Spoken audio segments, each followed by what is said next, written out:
Aha. I think we have sound. Um,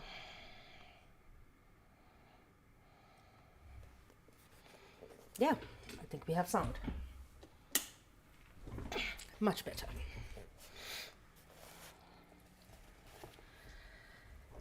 Hello, everyone. Welcome on Twitch, YouTube. Bless you. Discord and Tiki-Toki, as my husband calls it. It's so adorable. Calls it the Tiki-Toki. And hello, my love. So where we stopped last week, it was continuing the discussion about Orientalist structures and restructuring, but how the Orientalist, the theorist who discussed the Orient as an opposing force to the Occident, looked at things like the Quran, examined Muhammad, peace be upon him, examined pretty much like all aspects of what they call the Orient. And as philosophers and philologists, they claimed that, they're not supposed to have opinions on these things. But of course they did, because there is no such thing as true objectivity. Everything is either tainted or informed by a worldview. And it's not a bad thing when something is informed by a worldview or experience or, just location, race, class, gender, all of those things. It's not a bad thing. And we need to embrace these things. But the problem comes in when somebody claims to be completely 100%, what's the word? Completely objective and who doesn't have any investment in the subject matter. When somebody claims for that to be the truth and the whole truth and nothing but the truth, it becomes a problem, because there is no such thing as objective truth. And when that claim is in history books or in theoretical works, the problem comes in when filtering out what is true, or what is the closest thing that we can get to truth in this regard. Personally, I say all European philosophers and philologists were imperialists and have a hint of imperialism in every aspect of their work. And so, of course, they're going to look at Islam as this awful thing that is taking over what Christianity should be. All right, so we begin again on page 152 if you want to follow along.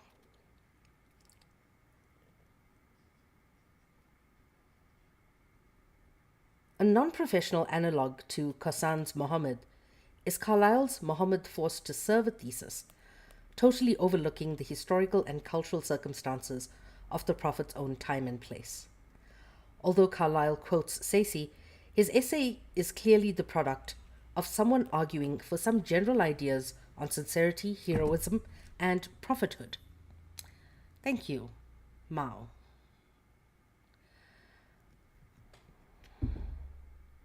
It's a cat. His attitude is salutary. Muhammad, peace be upon him, is no legend, no shameful sensualist, no laughable petty sorcerer who trained pigeons to pick peas out of his ear. Rather, he is a man of real vision and self-conviction, albeit an author of a book, the Quran, that he says is wearisome, confused, jumbled, crude, incondite, endless iterations, long-windedness, entanglement, most crude, incondite, insupportable stupidity, in short. So he is vilifying Islam, but not the Prophet. Hi, Kiara.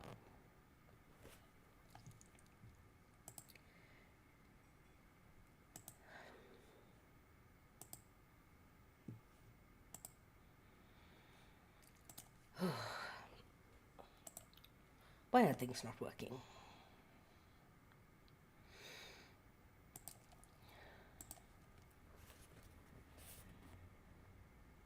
And obviously, there is a reason that criticism is being made. Because even though Muhammad could be seen as heroic, he is still a man in the vision of Carlyle. But the text is criticized heavily as being stupidity.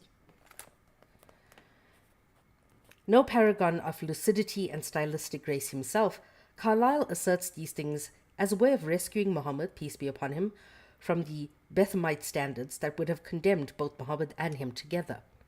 Yet the Prophet is a hero, transplanted into Europe out of the same barbaric Orient found wanting by Lord Macaulay in his famous Minute of 1835, in which it was asserted that our native subjects have more to learn from us than we do from them. That's a lie, because the Europeans knew nothing.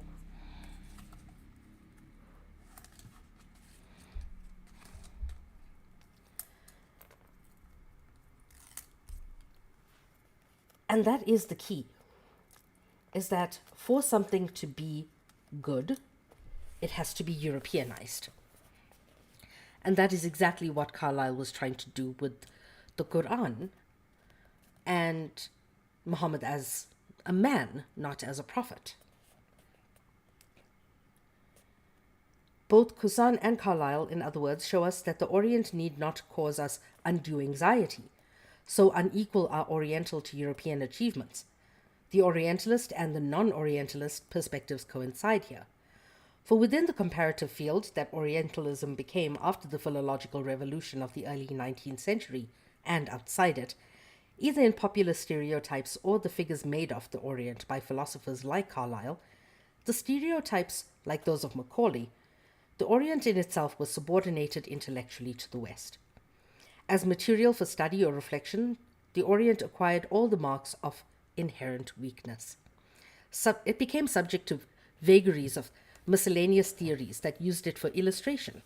Cardinal Newman, no great Orientalist, used Oriental Islam as the basis of lectures in 1853, justifying British intervention in the Crimean War.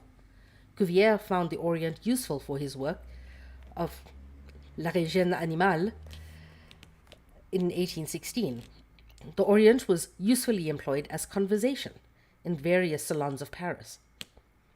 The list of references, borrowings, and transformations that overtook the Oriental idea is immense, but at the bottom of what early Orientalists achieved and what non-Orientalists in the West exploited was a reduced model of the Orient, suitable for the prevailing dominant culture and its theoretical, and hard after the theoretical, the practical exigencies.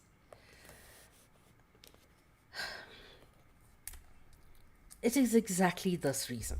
It is for exactly this reason that people undergoing, especially,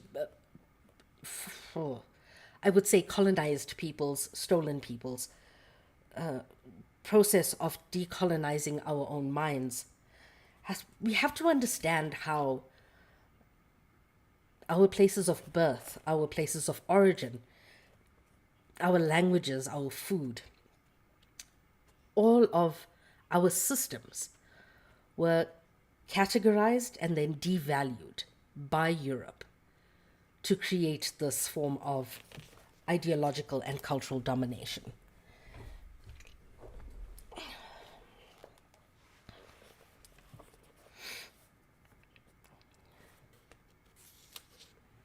Occasionally, one comes across exceptions, or if not exceptions, then interesting complications to this unequal partnership between East and West.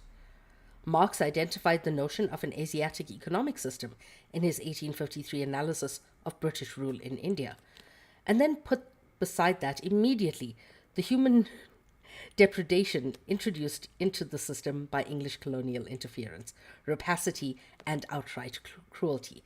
And if you have been following, thank you, if you have been following us listening to, not really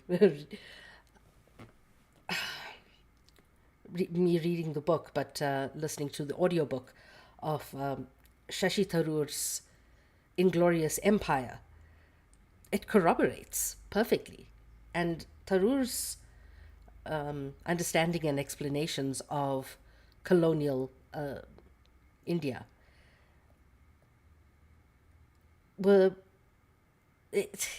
Inglorious Empire is basically the work about India and its colonial times, as Orientalism is about the Near to Far East as a form of study. Thank you.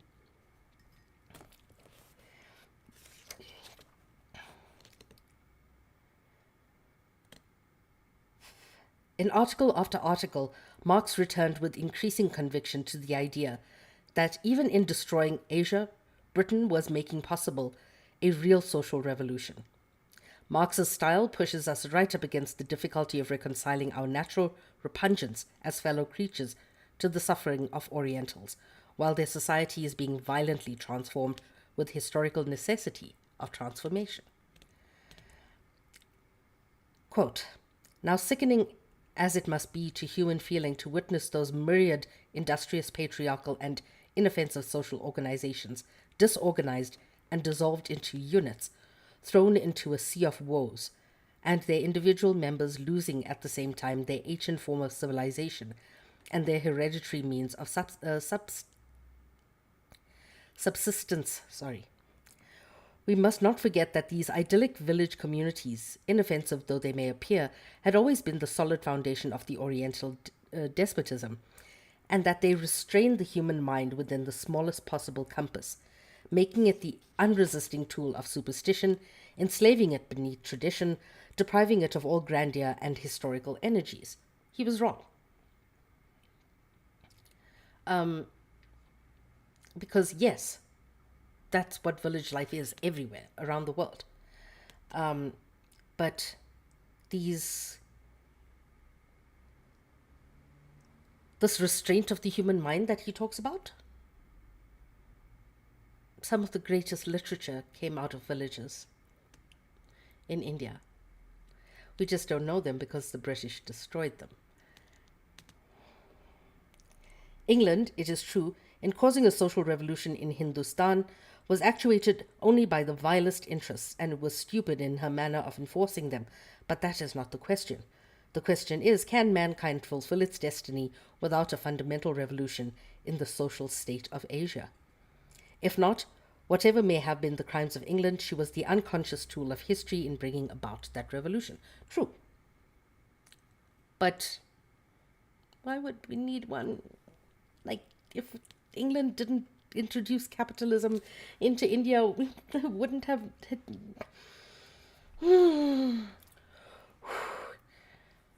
Breathe. Yes, Marx is right in that England's rule of India was brutal. One of the heights of cruelty in the British Empire. Yet, he's still very European in his thinking of, had this not happened, they wouldn't have had this, and that. Like, No, if the British hadn't invaded, we wouldn't have had need for a revolution. Because as much as life wasn't perfect, something else could have happened that sparked a revolution. We can never say what if. But it was better without England. India was fundamentally better without England. And if you say that in any way, shape, or form,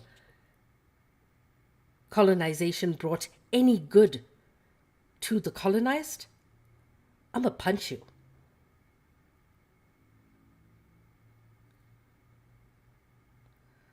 I don't have emotes on this account, B. I'll upload them.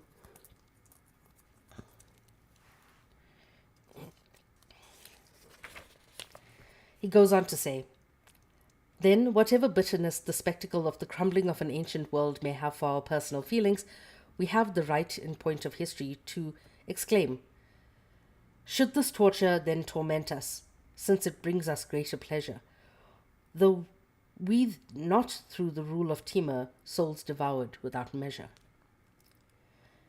The quotation which supports Marx's argument about torment producing pleasure comes from the Westliche and identifies the sources of Marx's conceptions about the Orient. These are romantic and even messianic. As human material, the Orient is less important than as an element in a romantic redemptive project. Marx's economic analysis are perfectly fitted thus to a standard Orientalist undertaking, even though Marx's humanity, his sympathy for the misery of the people, are clearly engaged, which others have never done before. Yet, at the end, it is the romantic Orientalist vision that wins out, as Marx's theoretical socio-economic views become submerged in his classically standard image that England has to fulfill a double mission in India, one destructive and the other regenerating, the annihilation of the Asiatic society and the laying of the material foundations of Western society in Asia. Ultimately, hey, see, I miss you. I'm sorry I haven't been joining your streams. Whenever you stream, I'm either working or getting ready for gym. But I'll see you soon. Yeah, I know, life is so busy.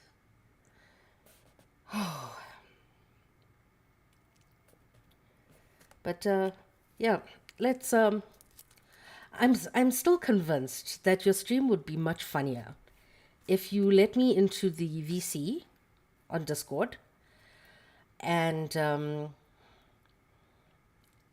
I'll type it to you when we're done. Let me into the VC and I can watch you guys playing whatever game and I can just give random commentary.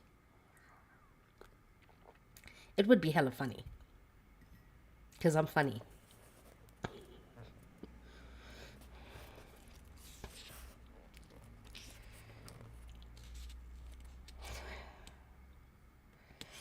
The idea of regenerating a fundamentally lifeless Asia is a piece of pure romantic Orientalism, of course, but coming from the same writer who should not easily forget the human suffering involved, the statement is puzzling, because ultimately Marx is not for all people. He is for Europeans. He is for a European way of life. His thinking is that the European way is more civilized. Ultimately, he is still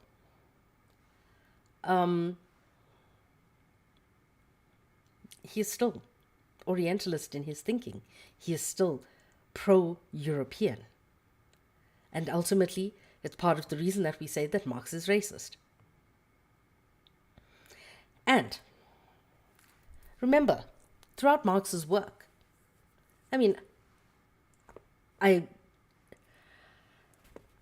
the root of my communism comes from Marxism. So don't get me wrong. Some of his ideas have absolute merit, but that merit is never absolute.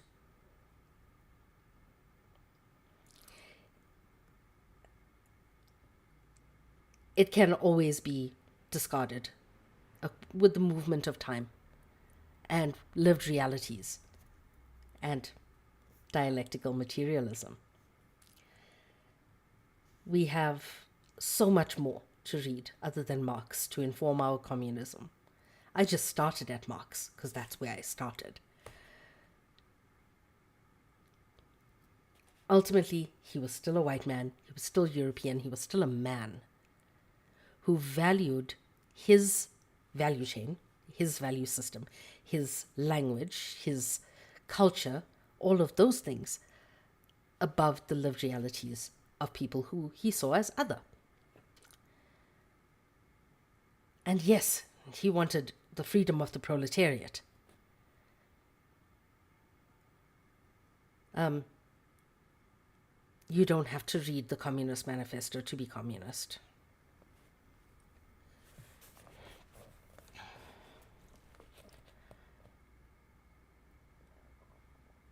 Note in this passage, he uses patriarchy as a negative to describe the Oriental. In his works, he barely touches on the struggles of women and femmes in Europe. Because he devalues women and femmes in Europe,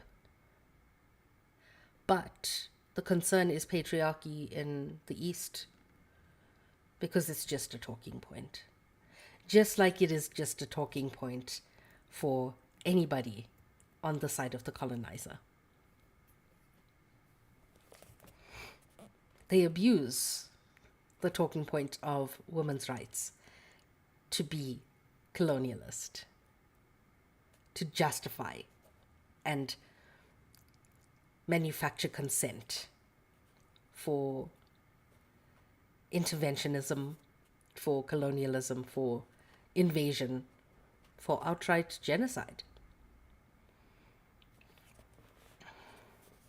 Then it's not grilled cheese, B. If you're making it in the air fryer, it's not grilled cheese.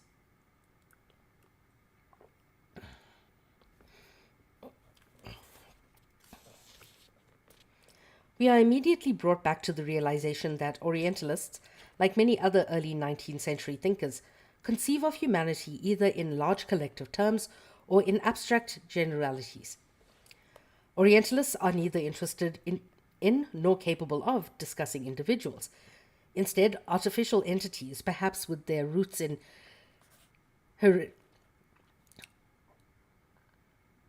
Herderian populism, predominate.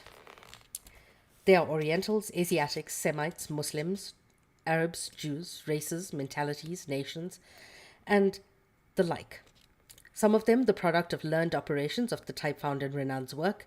Similarly, the age-old distinction between Europe and Asia, or Occident and Orient, herds beneath the wide labels in every possible variety of human plurality, reducing it in the process to one or two terminal collective abstractions. Marx is no exception. The collective Orient was easier for him to use as an illustration of a theory than existential human identity. For between Orient and Occident, as if a self-fulfilling proclamation, only the vast anonymous collectivity mattered, or existed. No other type of exchange, severely constrained through it, was at hand. That Marx was still able to send some fellow feeling to identify even a little with the poor of Asia suggests that something happened before the labels took over, before he was dispatched to Goethe as a source of wisdom on the Orient, as if the individual mind, Marx's in this case, could find a pre-collective, pre-official individuality in Asia, find and given into its pressures upon emotion, feeling, and senses, only to give it up when confronted with a more formidable censor in the very vocabulary he found himself forced to employ. Okay, may your Delulu become Trelulu.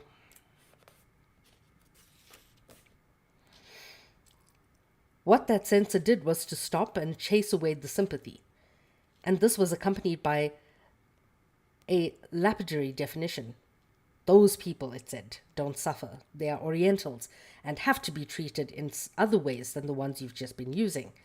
A wash of sentiment therefore disappeared as it encountered the unshakable definitions built up by Orientalist science and supported by Orientalist law, supposed to be appropriate for it. The vocabulary of emotion dissipated as it submitted to the lexicographical police of the Orientalist science and even Orientalist art. An experience was dislodged by a dictionary definition. One can almost see that happen in Marx's Indian essays, where what finally occurs is that something forces him to scurry back to Goethe, there to stand in his protective Orientalized Orient. Not many people know about his stint in India, and not many people care, especially white leftists. In part, of course, Marx was concerned with vindicating his own thesis on socio-economic revolution, but it seems also to have had an easy resource to massed body of writing, both internally consolidated by Orientalism and put forward by it beyond the field, that controlled any statement made about it. In Chapter 1, I tried to show how this control had a general cultural history in Europe since antiquity. In this chapter, my concern has been to show how, in the 19th century, a modern professional terminology and practice were created whose existence dominated discourse about the Orient, whether by Orientalists or none. Saïd and Renan were instances of the way in which Orientalism fashioned, respectively, a body of texts and philologically rooted process by which the Orient took on a discursive identity that made it unequal with the West. In using Marx as a case by which a non-Orientalist human engagements were first dissolved, then usurped by generalizations, we find ourselves having to consider the process of lexicographical and institutional consolidation peculiar to Orientalism as study. What was this operation by which, whenever you discuss the Orient as a formidable mechanism of omnicompetent definitions, would present itself as having only one suitable validity for discussion? We must also show this mechanism operated specifically and effectively upon personal human experiences that otherwise contradicted it. We must also show that they went, where they went, and what forms they took, while they lasted. It's okay. No, baby comes first.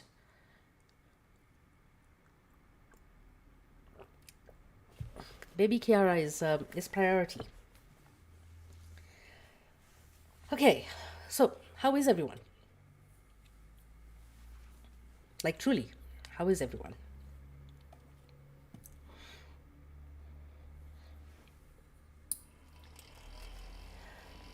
We've been reading for 40 minutes now.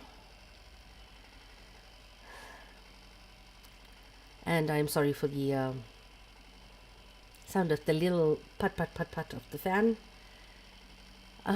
What is the temperature here right now?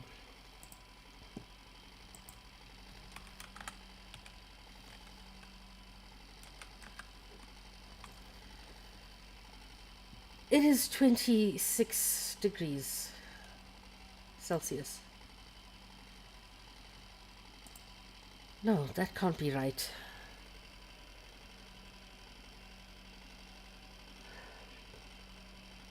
Thankful for therapy. Yeah, tired. I understand, AC. No, but it does feel like 30 degrees, but no, it's like past 10. It should be like around 20 this time of night. But oh, the interweb says 26.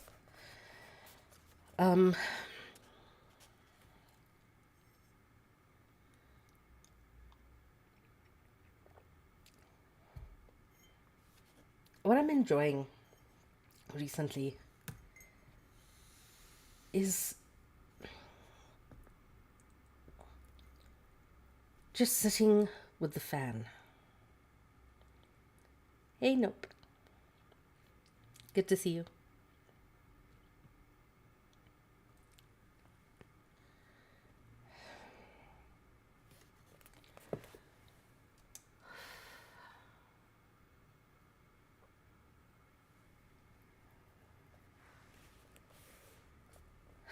Yep. Actually, I have a fan. Please tell me if it's loud. I have a, yeah.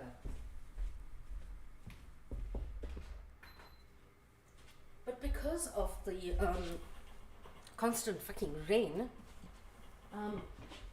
we have to close the windows so that everything inside doesn't get drenched.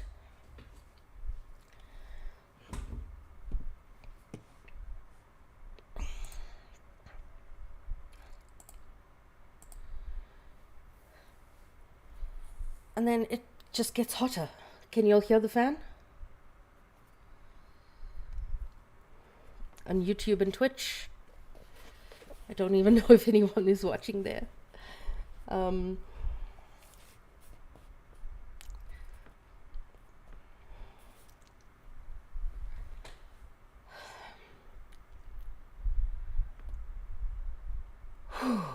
It's so hot.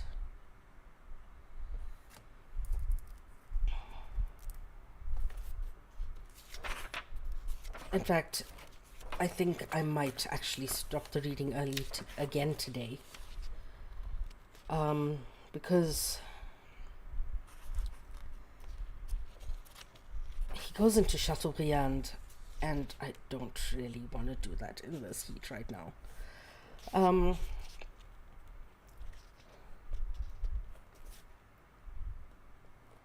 Okay.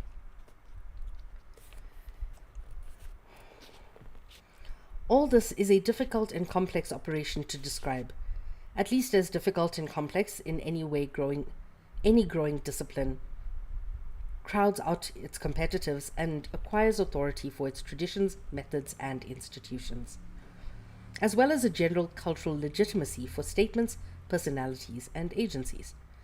But we can simplify a great deal of the sheer narrative complexity of the operation by specifying the kinds of experiences that Orientalism typically employed for its own ends and represented for its wider than professional audience. In essence, these experiences continue the ones I described as having taken place in Ceci and Renan, but whereas those two scholars represent a wholly bookish Orientalism, since neither claimed any particular expertise with the Orient, there's another tradition that claimed its legitimacy from the peculiarly compelling fact of residence in, actual existential contact with, the Orient. Anquetil Jones, the Napoleonic expedition, defined the tradition's earliest contours. Of course, and these will thereafter retain an unshakable influence on all Orientalist residents. Miss Shirley?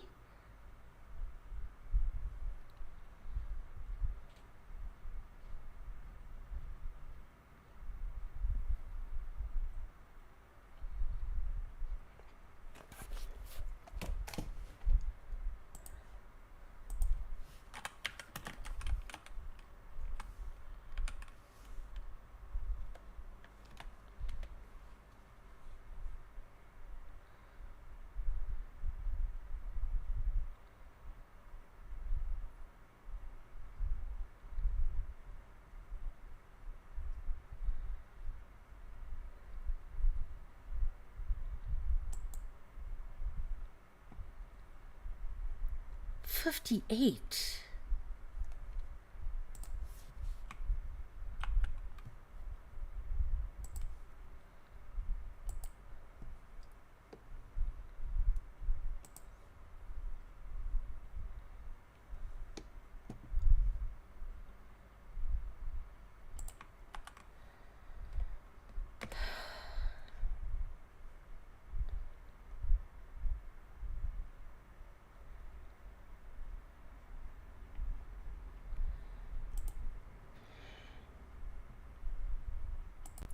That is a huge loss. That is a huge, huge loss.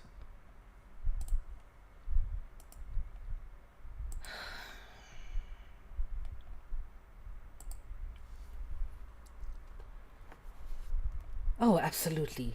Her work is so necessary.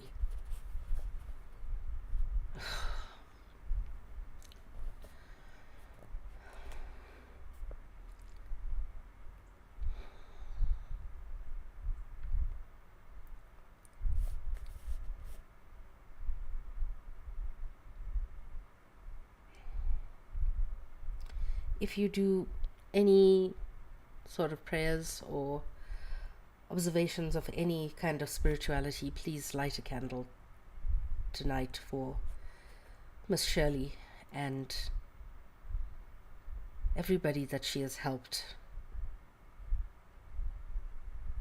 Oh.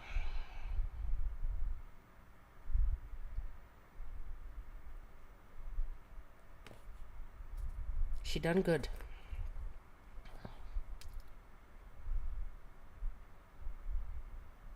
I think we stop here. Because the kind of work that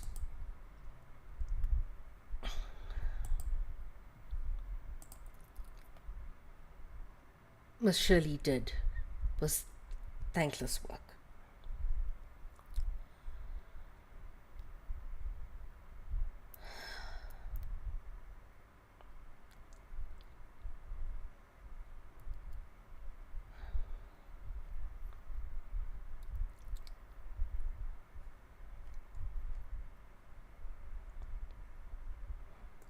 "58 years old.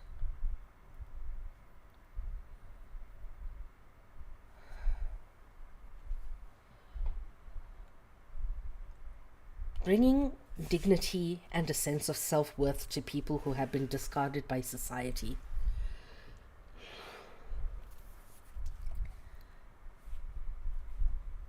It's a hard ask.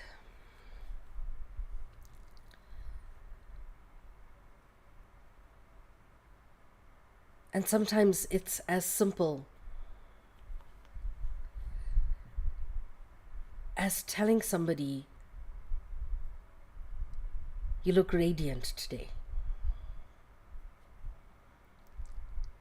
That is dignity.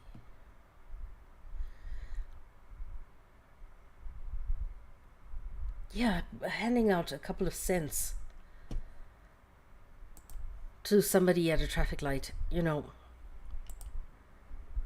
anybody can do that. But to offer people a chance at dignity and humanity and breaking away from that monolith of this is a homeless person to this is a person who is unhoused or houseless because of circumstance. This is a human being with a name. This is a human being who... It is such hard work. Exactly, Chris.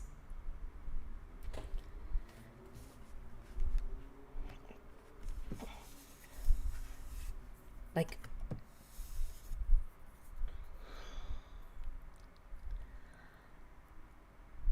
we need to look beyond the, hey, I do this many hours of charity work a week and it's tax deductible,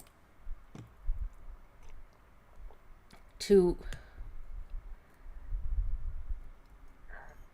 how can I elevate the humanity of people? And that is what Miss Shirley did. One of the activists, on the ground activists, whose work I not just admired but looked up to, in that I wish I could help her. I wish I could go to Skid Row and help her.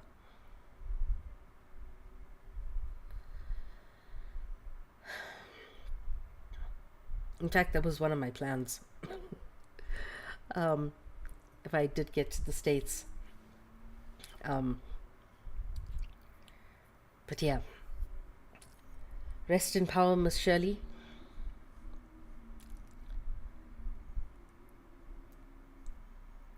A lot of people will carry your name and your work forward. And with that, I think I'm going to end here. Hello, loves. Thank you. Oh, absolutely, Chris.